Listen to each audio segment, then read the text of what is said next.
नमो ब्रह्मादिभ्यो ब्रह्म विद्या संप्रदायकर्तृभ्यो वंश ऋषिभ्यो महद्भ्यो नमो गुरुभ्यः। सर्वोपप्लवरहितः प्रज्ञानघनः प्रत्यगर्थो ब्रह्मैवाहमस्मि। नारायणं पद्मभवं वसिष्ठं शक्तिंच तत्पुत्रपराशरञ्च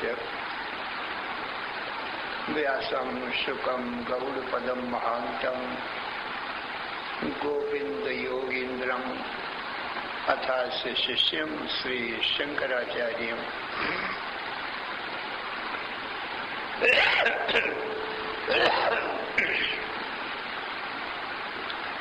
अथास्य पद्मपादं च हस्तामलकं च शिष्यं तन्त्रोदकं वारुत्रिककारम् अन्यान् अस्मद्गुरून् सन्ततम् आनतोऽस्मि।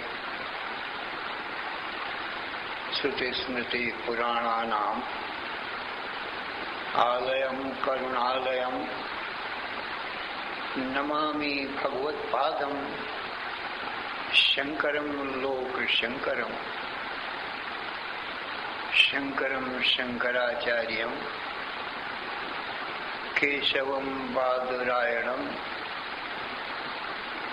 सूत्रभाष्यकृतौ वन्दे भगवन्तौ पुनः पुनः। ईश्वरो गुरुः आत्मेति मूर्तिभेद विभागिने व्योमवद्व्याप्तदेहाय दक्षिणामूर्तये नमः। अशुभाने निराचष्टे तनोते शुभसन्ततिं स्मृतिमात्रेण यत्पुंसां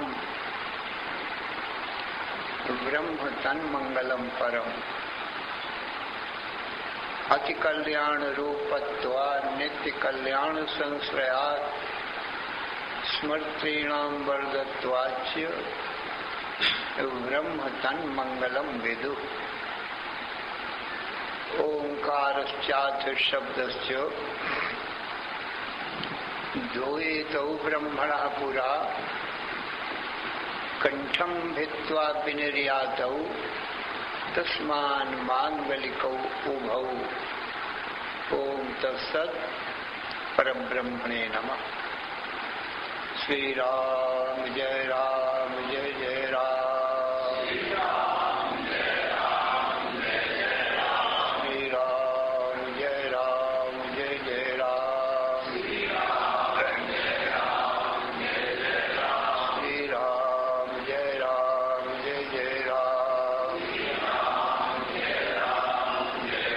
राम। धर्म की अधर्म का प्राणियों में विश्व का हर हर महादेव। अशरण शरण या कारण करुण करना वर्णालय कर्तुम अकर्तुम अन्यथा कर्तुम समर्थ नित्य शुद्ध बुद्ध मुक्त स्वरूप अनंत कोटि ब्रह्मांड नायक परात्पर पूर्णतम पुरुषोत्तम परब्रह्म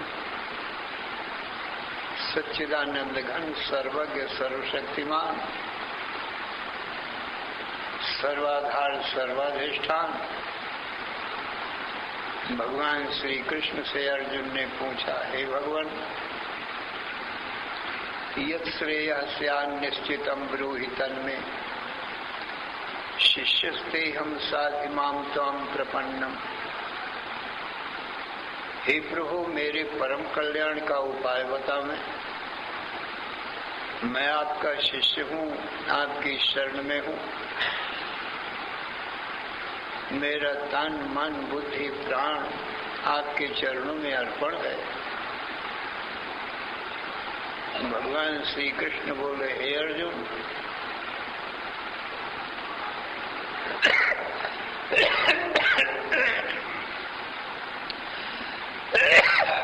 तो मैं ही हूँ, कार्य कारण रूप मैं ही हूँ, दूसरा कोई है नहीं।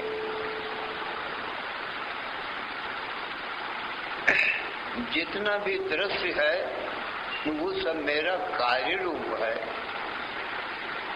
और जो दृष्टा है वह कारण रूप है। विद्यते हृदय ग्रंथि छिद्यन्ते सर्व संशया, क्षीयन्ते चास्य कर्माणि तस्मिन् दृष्टे परावरे। हे अर्जुन, उस परावर ब्रह्म को देख लेने पर, जान लेने पर जीव की हृदय की जो ग्रंथि है जड़ चेतन की, वो खुल जाती है। जड़ चेतन ही ग्रंथि पर गई, यद्यपि मृषा छूटत कठिनाई। यद्यपि जड़ चेतन की गांठ नहीं पड़ सकती है, मृषा है, झूठी है, क्योंकि जड़ चेतन का विरोध है, दोनों मिल नहीं सकते। ये देह जड़ है और जो देही आत्मा है वो चेतन है। देह दृश्य है, देही चेतन होने से दृष्टा है। तो चेतन दृष्टा ये दृश्य शरीर बनना भी चाहे तो नहीं बन सकता। जैसे घर में रहने वाला पुरुष चेतन है, घर जड़ है, तो घर में रहने वाला घर नहीं बन सकता। जैसे ये शरीर भी घर है, रहने वाला जो जीव है चेतन है। वो शरीर रूपी घर कदापि नहीं बन सकता। तो जड़ और चेतन की गांठ कैसे पड़ेगी? दोनों कैसे मिलेंगे? मिल नहीं सकते।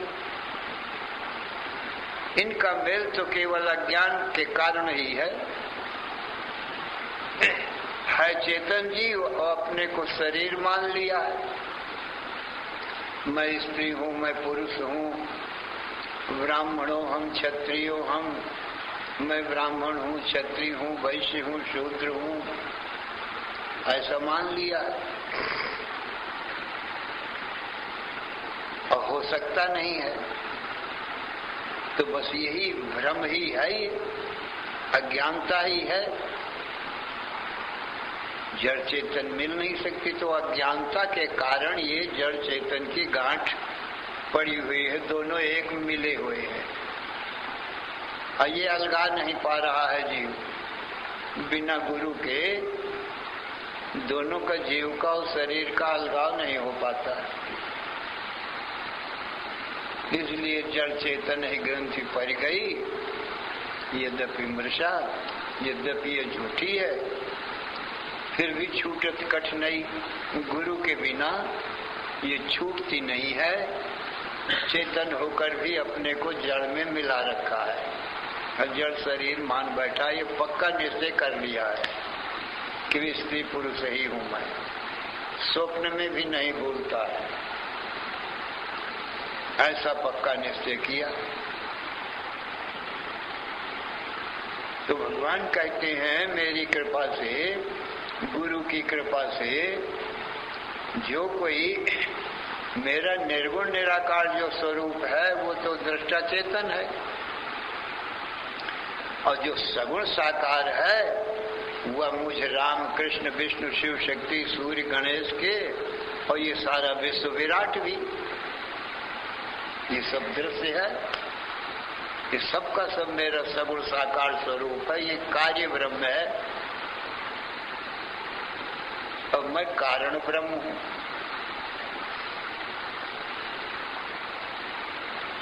कारण ब्रह्म भी कैसा हूं? एक तो दो प्रकार का कार्य कारण भाव होता है, एक विवर्तोपादान कारण और एक परिणामी उपादान कारण। परिणामी उपादान कारण को अपने रूप को बदल करके दूसरा रूप धारण करना पड़ता है। जैसे दुग्ध से दधी, दूध का दही कार्य है, तो दूध को दही बनने के लिए अपना रूप छोड़ना पड़ेगा। दूध मीठा है तो पतला है, जब वो दही बनेगा तो उसमें कुछ खट्टापन आ जाएगा और गाढ़ापन आ जाएगा। तो अपने पूर्व रूप को त्याग कर दिया। पूर्व रूप परित्यागेन अन्यथा वर्तनम परिणाम, इसको परिणाम कहते हैं। तो जो ब्रह्म है, निर्गुण निराकार जो ब्रह्म है, वो परिणामी हो नहीं सकता है, क्योंकि ब्रह्म को वेदों ने निर्विकार बताया। निष्कलम निष्क्रियम शांतम निर्विकारम निरंजनम। ब्रह्म में कला नहीं है, क्रिया नहीं है और कोई कर्म नहीं है और विकार नहीं है। निष्कलम और निष्क्रियम, शांतम इसलिए शांत है, निर्विकारम और निर्विकार है, और निरंजनम, निरंजन है माने माया से परे है, ये परब्रह्म है। और ये अपर ब्रह्म है जो दिखाई पड़ रहा है, माने कार्य ब्रह्म। परब्रह्म वो कारण ब्रह्म है। तो निर्विकार होने से वो स्वयं कुछ बन नहीं सकता, बनता है तो विकारी हो जाएगा, फिर विकारी चीज तो नाशवान होती है। दूध का दही बन गया तो वो नाश ही हो गया अपने स्वरूप से, अब पुनः तो दूध नहीं बन सकता वो। तो भगवान भी नाशवान हो जाएगा, यदि परिणाम होगा, बदलेगा तो विनाशी हो जाएगा। तो ऐसा सर्वथा असंभव है।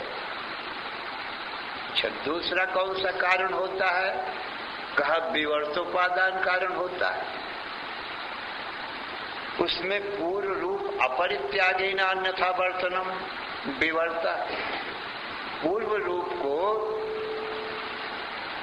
ये विवर्तोपादान कारण त्याग नहीं करता, पूर्व रूप में ज्यों का त्यों रहता है, बदलता नहीं, कुछ दूसरे रूप में दिखाई पड़ता है। जैसे रज्जौ यथा अहेर भ्रम, जैसे रज्जु में सर्प का भ्रम,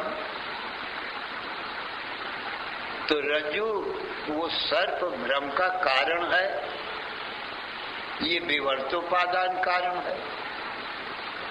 रज्जु को सर्प रूप बनना न पड़ा, रज्जु अपने स्वरूप में ज्यों की त्यों है।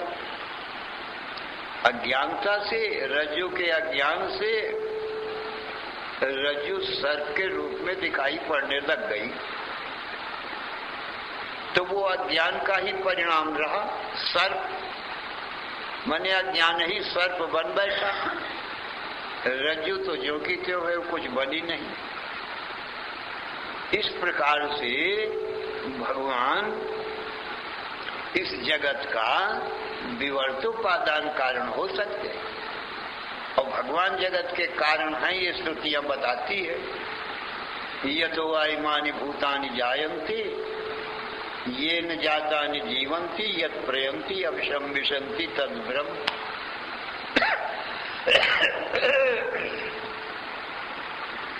जिससे जगत उत्पन्न होता है, जिसमें रहता है, पुनः जिसमें लीन हो जाता है, वह ब्रह्म है। तो भगवान स्वयं तो कुछ बनेगा नहीं तो विकारी हो जाएगा। अच्छा, निष्क्रिय है, कर्म नहीं है बनाने का, तो बना भी नहीं सकता है।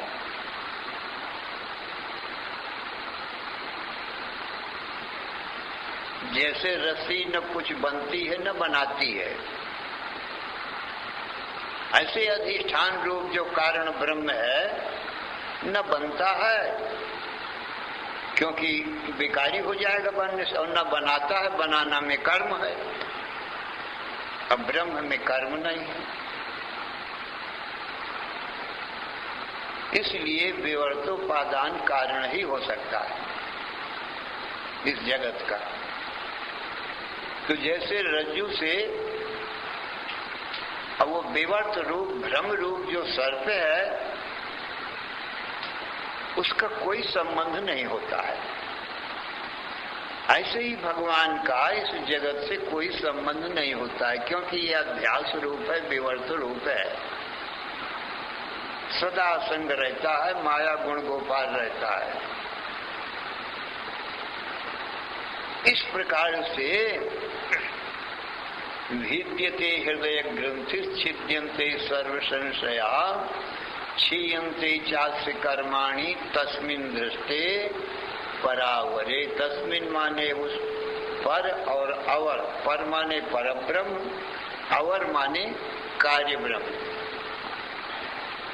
तो कार्य ब्रह्म और वो परब्रह्म माने कारण ब्रह्म को जान लेने से अब हृदय की ये ग्रंथि कि मैं स्त्री हूँ, मैं पुरुष हूँ, मैं मिल गया हूँ इन जड़ शरीरों में, ये ग्रंथि का भेदन हो गया। जीव ने जान लिया कि मैं कभी शरीर से नहीं मिल सकता हूँ, जीव अलग है, शरीर अलग है, दोनों का मेल नहीं हो सकता है। अब ये भूल करके भी ऐसा भ्रम नहीं होगा कि मैं स्त्री पुरुष हूँ, मैं ब्राह्मण क्षत्रिय वैश्य शूद्र हूँ, क्योंकि सब श्रुतियां यही कहती है न स्त्री पुमान व संडोवा जीवा सर्वगत हो गया। ये जो जीव है ये स्त्री पुरुष या नपुंसक कभी नहीं हो सकता, क्योंकि जीव सब में है और अविनाशी है। जीव में स्त्री पुरुषपना नहीं है तो शरीरों में है। तो ये झूठी गांठ थी, वो थी तो थी ही नहीं, भ्रम की निवृत्ति हो गई। छिद्यते हृदय भिद्यन्ते हृदय छिद्यन्ते सर्व संशया, और सब संशय का छेदन हो गया। इस जीव को ही ब्रह्म कहते हैं।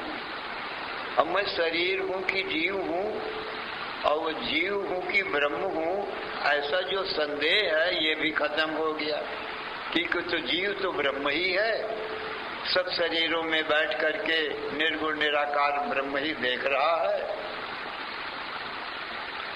इसलिए और मैं ये शरीर हो सकता नहीं तो संशय हो ही नहीं सकता।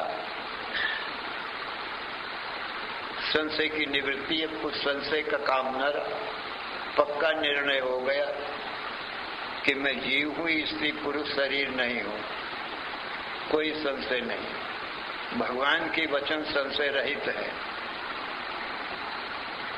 फिर और क्या होता है? क्षीयन्ते चास्य कर्माणि, इसके सब कर्म अनंत जन्मों के जो शुभाशुभ कर्म हैं वो क्षीण हो गए, भस्मसात हो गए। क्यों? कर्म तो देह इंद्रिय मन बुद्धि में ही रहते हैं, अब मुझ दृष्टा में तो है नहीं कर्म। अपने को अकर्म ही जाना, खत्म है कर्म, मुझ में कर्म है ही नहीं तीनों काल में, मैं अकर्म ही हूँ। प्रकृति क्रियमाणानि गुणै कर्माणि सर्वशः, अहंकार विमूढ़ात्मा कर्ता अहमिति मन्यते। अर्जुन, सारे कर्म ये प्रकृति में देह इंद्रिय मन बुद्धि प्राणों में ही हैं, और देही आत्मा अकर्म है। और जो अपने को शरीर इंद्रिय मन बुद्धि मानेगा वो अपने को कर्ता मानेगा, तो अर्जुन वो विमूढ़ आत्मा है, वो अज्ञानी है, नासमझ है, अपने में कर्म है ही नहीं, दृष्टा केवल देखता है। कर्म तो देह इंद्रिय मन बुद्धि प्राणों में हो रहे हैं, प्राण श्वास चल रहा है, मन चल रहा है, मन बुद्धि इंद्रियां सब चलायमान है, सब ये चंचल है, चल रहे हैं, ये सब अपना अपना कर्म कर रहे हैं, पर मैं तो देखता ही हूं। तो दृष्टा में कर्म कहाँ है? निर्गुण निराकार तत्व है, कोई आकार नहीं है, अकर्म हूं। तो अनंतानंत जन्मों के जो पुण्य पाप रूपी कर्म थे वो भस्मसात हो गए। ज्ञानाग्नि सर्व कर्माणि भस्मसात कुरुते तथा यथै धांसी समिद्धोग्निर्भस्मसात कुरुते अर्जुनो ज्ञानाग्नि सर्व कर्माणि भस्मसात कुरुते तथा। जैसे अग्नि काष्ठ को क्षण मात्र में भस्मसात कर देती है, ईंधन जला के भस्मसात कर देती है, ऐसे ही ज्ञान रूपी अग्नि भी शुभाशुभ कर्मों को और कर्मों के कारण अज्ञान को, क्योंकि अज्ञान से दोनों शरीर होते हैं जिनमें कर्म है, स्थूल सूक्ष्म शरीर। अज्ञान रूप कारण शरीर से होते तो कारण को भी सबको भस्म कर देता है। ज्ञान ऐसा है, तो अज्ञान में ही आग लगती है, अज्ञान ही भस्म होता है ज्ञान से, तो उसका कार्य तो भस्म ही हो जाएगा।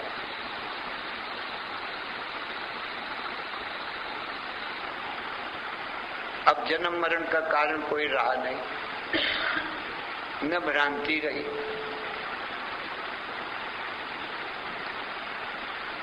भिद्यन्ते, ये श्रुति यही कह रही है, भिद्यन्ते हृदय ग्रंथि छिद्यन्ते सर्व संशया क्षीयन्ते चास्य कर्माणि तस्मिन् दृष्टे परावरे।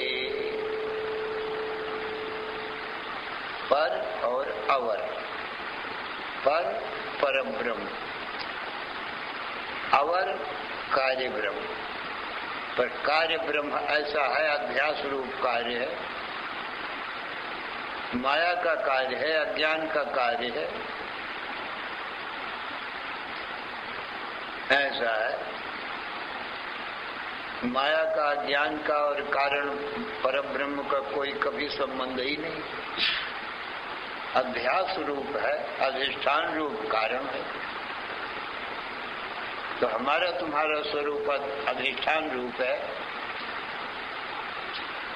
और ये सगुण साकार ब्रह्म है। ये सब जो दिखाई पड़ रहा है ये बनता बिगड़ता है, ये परिणामी है, विकारी है।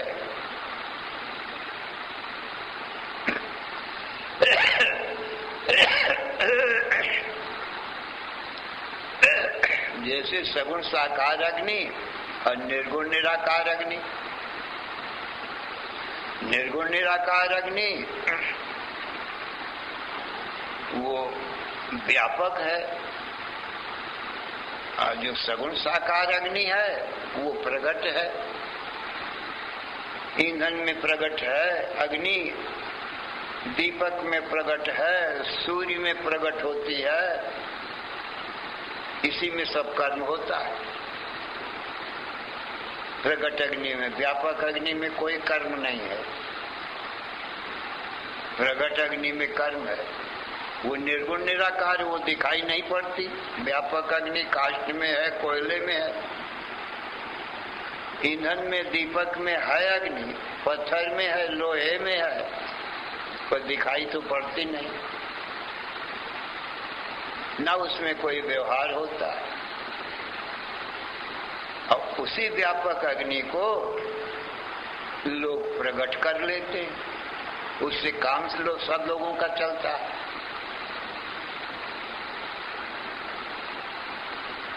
पहाड़ों में एक सफेद पत्थर और एक लोहा रखते हैं।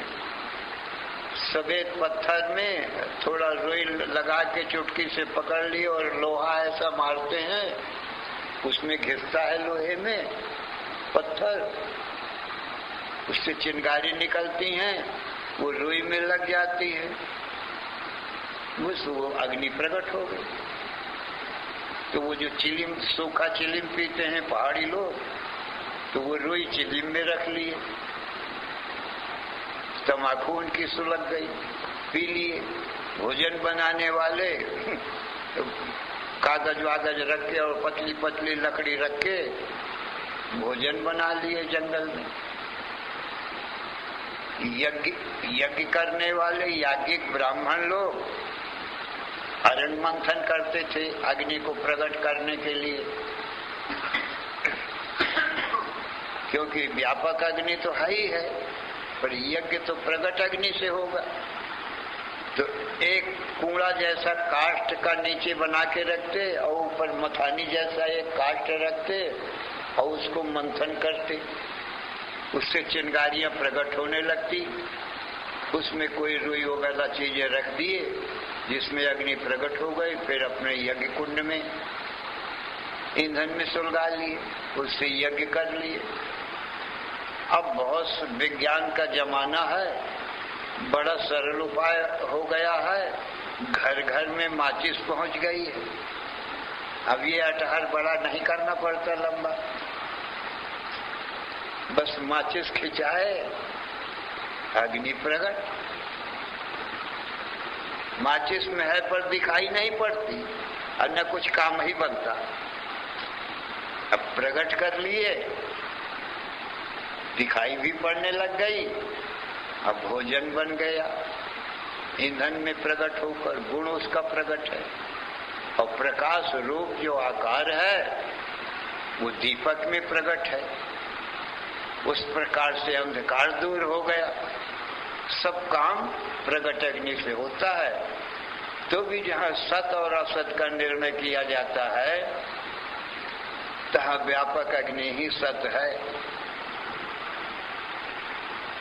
ज्यों की त्यों है, चाहे जितनी दिन में कितनी जगह और रात में कितनी जगह चूल्हे जल रहे होंगे संसार भर में, अब दीपक जल रहे होंगे, पर जो व्यापक अग्नि है उसमें क्या फर्क पड़ता है? क्या विकार आया? कुछ नहीं, वो तो ज्यों की त्यों है। यही विकारी रही जो प्रकट भई है, वही बुझ गई, फिर वो हमेशा कहाँ रहेगी। धरा को प्रमाण यह है तुलसी, जो फरा सो झरा बरा सो बुताना।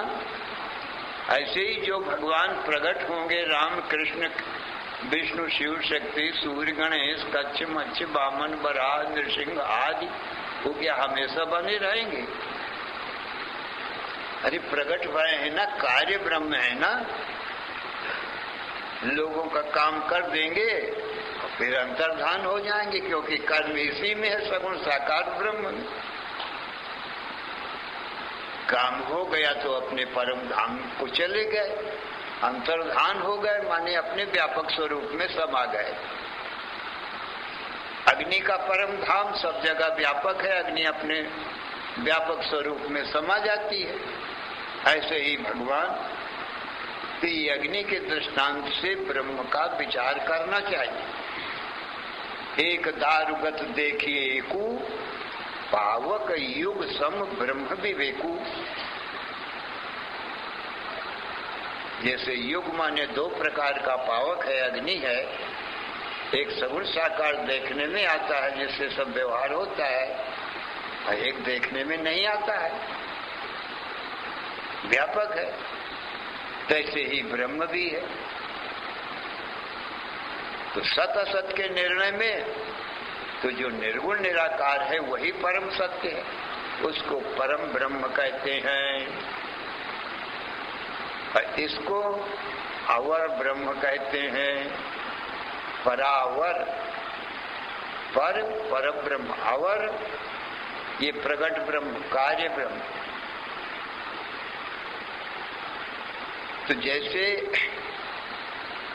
कार्य कारण रूप ब्रह्म ही है, दूसरे तो कुछ नहीं। निर्गुण व सगुण ब्रह्म ही है, दूसरा तो कोई नहीं है। प्रगट भी अग्नि ही है और बिना प्रगट भी अग्नि ही है। प्रगट से सब व्यवहार होता है अप्रगट नित्य सत्य रहती है। सज्जनों, ऐसा हमारा तुम्हारा स्वरूप भी हम आप अलग से तो कुछ आ नहीं सकते। भगवान के दो रूपों में सब कुछ आ गया। जितना व्यवहार है, पूजा पाठ, गुरु शिष्य, उस सगुण साकार भगवान में ही है। वही कृष्ण बने हैं, वही अर्जुन बने हैं, वही गुरु बने हैं, वही शिष्य बने हैं। सगुण साकार ब्रह्म में ये सब रूप है। और निर्गुण निराकार तो सबका एक रूप है, जहां से ये सब प्रकट हुए, वो निर्गुण निराकार है। तो दोनों प्रकार के ब्रह्म को या अपनी आत्मा को जानना चाहिए। सत्य को सत्य जानो, असत्य को असत्य जानो, जड़ को जड़ जानो, चेतन को चेतन जानो, कर्म में कर्म जानो, अकर्म में अकर्म ही जानो, आत्मा में को अकर्म ही जानो।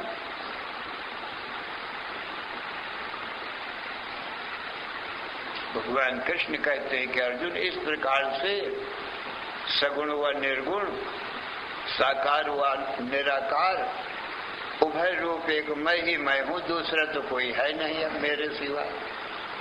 मत्ता परतरम नान्य किंचिदस्ति धनंजय, मैं सर्वमिदं प्रोतम सूत्रे मणिगणाई हो। अर्जुन, मेरे से परतर, मेरे से ऊपर इस जगत का कारण और कोई नहीं है। सबके ऊपर मैं ही हूँ जगत का कारण, और ये जगत का मेरा कार्य है। तो कार्य कारण रूप में ही रहा, मुझसे फिर तो और कुछ रहा नहीं।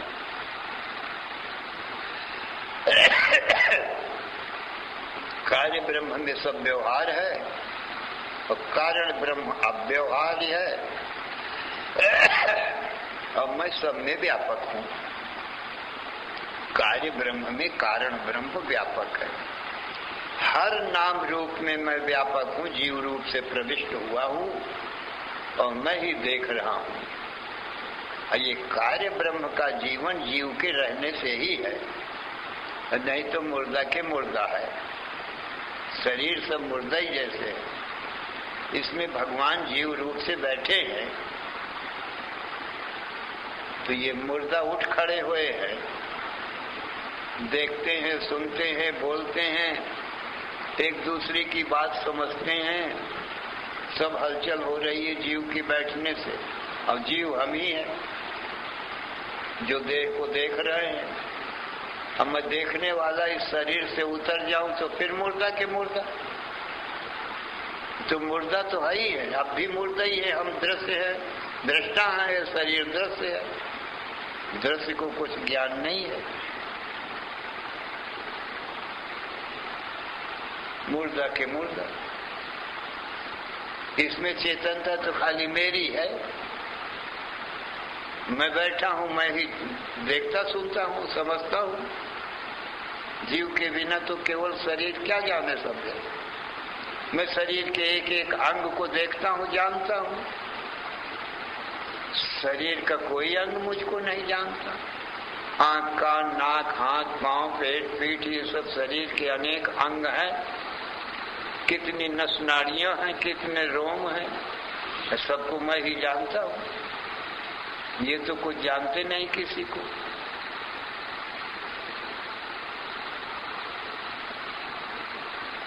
यही राम तत्व है, यही सत्य तत्व है। जीव ही राम है, सो सत्य है। अंत में लोग कहते हैं ना कि माटी की माटी रह गई है, राम निकल गया, तो राम राम सत्य है। सत्य बोलो मुक्ति है, सत्य बोलने से मुक्ति है, राम ही सत्य है। ये शरीर, ये तो मुर्दा का मुर्दा है, राम बैठा है तो सत्य जैसा ये लगता है, पर सत्य है नहीं अब भी। तो अपने आप को ही सत्य जानो। न आत्मा का जीव का जन्म है, न मरण है, न जायते म्रियते व कदाचित। जीवात्मा का न जन्म होता है, न ही मरण होता है, निर्विकार है, जन्म मरण विकार है। तो ये सब शरीर में है। ये कार्य ब्रह्म है, तो कार्य ब्रह्म भी मैं ही हूँ, कारण ब्रह्म भी मैं ही। कार्य ब्रह्म में सब व्यवहार है पर असत्य है, कारण ब्रह्म में व्यवहार तो कुछ नहीं है पर सत्य वही है। कार्य ब्रह्म दिखाई पड़ता है, कारण ब्रह्म खाली देखता है, दिखाई नहीं पड़ता। तो मैं कहाँ दिखाई पड़ता हूँ? मेरा कोई आकार थोड़ी है, न कोई मेरा नाम है, न रूप है।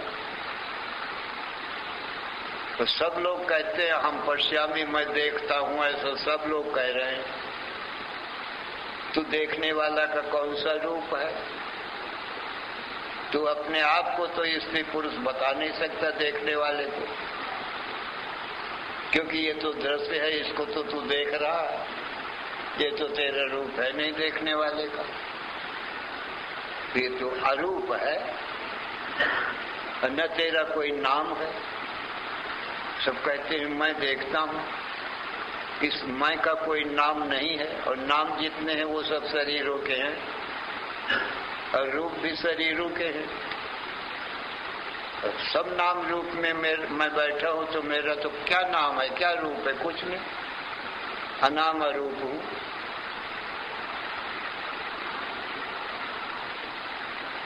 इस प्रकार से भगवान श्री कृष्ण ने कहा, अर्जुन मेरे दोनों रूपों को सम्यक प्रकार से जान लेने से अपने निर्गुण निराकार स्वरूप से परम सच्चिदानंद स्वरूप है, अजन्मा है, अनंत अखंड ज्ञान है, अनंत आनंद है, अमृत है। और ये तो माया मात्र है जो सगुण साकार है, बनता बिगड़ता रहता है। इसमें आत्मबुद्धि नहीं करना चाहिए कि ये शरीर ही मैं हूँ, शरीर मेरा मेरा है, मैं शरीर नहीं हूँ। ये प्रगट है, मैं अप्रगट हूँ, ऐसा जानना चाहिए। दोनों रूप मेरे ही है, एक छाया रूप, एक पुरुष रूप। मैं ज्ञान रूप पुरुष हूँ, शरीर छाया रूप है, ये कार्य रूप है। ऐसा नहीं कि मैं अपने को छाया रूप ही, कार्य रूप ही मान बैठूं, अब कारण को भूल ही जाऊं। जितना भी दुख है जीव को, अपने को कार्य ही मान लिया है, अपने कारण पने को, दृष्टा पने को बिल्कुल भूल गया है। तो भगवान यही दिलाते हैं कि तुम दोनों रूप अपने समझो भैया, एक ही रूप क्यों माने बैठे हो कि मैं खाली सगुण साकार ये शरीर ही हूँ जो नाशवान है। इसी को माने रहोगे तो मृत्यु का भय अवश्य होगा, क्योंकि ये शरीर जन्मता है, यही मरता है। तुम मान लोगे शरीर ही, तो कैसे मृत्यु के भय से छूटोगे फिर? और जो अपने को देही मानोगे तो सब छूटे ही हो मृत्यु के भय से। मृत्यु है ही नहीं, हजारों बार शरीर बनते हैं, मिटते हैं, मैं वही को वही रहता हूँ, मेरा क्या बनता बिगड़ता है? कितनी सगुण साकार अग्नियां प्रकट होती हैं फिर लीन होती हैं, व्यापक अग्नि का क्या बना बिगड़ा? ऐसे कितने संसार के शरीर मुझसे प्रकट होते हैं, पुनः लीन होते हैं, मुझ निर्गुण निराकार का क्या बना, क्या बिगड़ा, क्या हानि लाभ हुई? कुछ नहीं। कितनी भी छाया बनती बिगड़ती, अपना स्वरूप निर्विकार। ये भगवान कृष्ण का बताया हुआ ज्ञान है, इसको विवेक विचार करके हृदय में धारण करना चाहिए। नित्य मुक्त ही है, कोई बंधन है नहीं, न कभी बंधन हुआ है। कौन जीव को बांध सकता है? कोई नहीं। श्री राम जय राम, जय जय राम। श्री राम जय राम, जय जय राम। श्री राम जय राम, जय